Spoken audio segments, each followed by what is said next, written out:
"I'm not alone, Edward," she reassured. If her life remained as it was now, she would find a way to be happy. She always did. "I have been given much."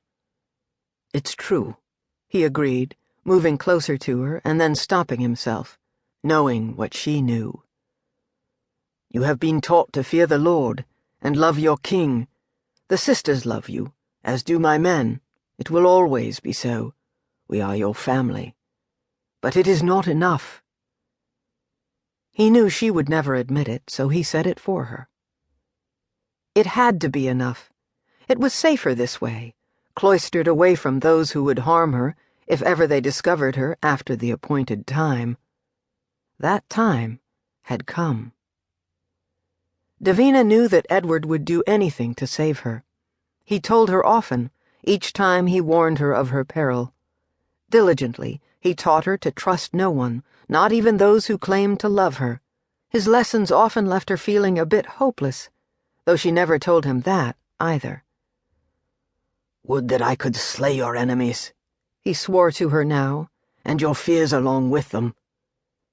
He meant to comfort her, but good heavens, she didn't want to discuss the future on such a breathtaking night. "Thanks to you and God," she said, leaving the wall to go to him and tossing him a playful smile. "I can slay them myself." "I agree," he surrendered, his good mood restored by the time she reached him. "You've learned your lessons in defense well." She rested her hand on his arm and gave it a soft pat. "How could I disappoint you when you risked the abbess's consternation to teach me?" He laughed with her, both of them comfortable in their familiarity. But too soon he grew serious again. "James is to be crowned in less than a sennight." "I know." Davina nodded and turned toward England again. She refused to let her fears control her. "Mayhap," she said with a bit of defiance sparking her doleful gaze, "we should attend the coronation, Edward.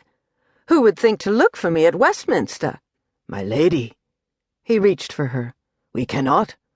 You know—" "I jest, dear friend." She angled her head to speak to him over her shoulder, carefully cloaking the struggle that weighed heaviest upon her heart, a struggle that had nothing to do with fear. "Really, Edward, must we speak of this?"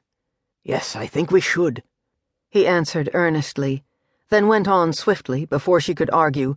"I've asked the abbess if we can move you to Curlachcraig Abbey, in Ayr. I've already sent word to—" "Absolutely not." She stopped him. "I will not leave my home. Besides, we have no reason to believe that my enemies know of me at all." "Just for a year or two, until we're certain—" "No," she told him again, this time turning to face him fully.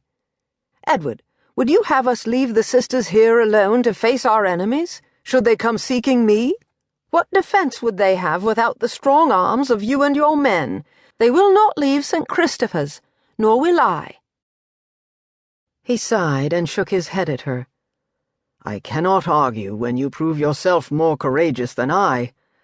I pray I do not live to regret it." "Very well, then." The lines of his handsome face relaxed.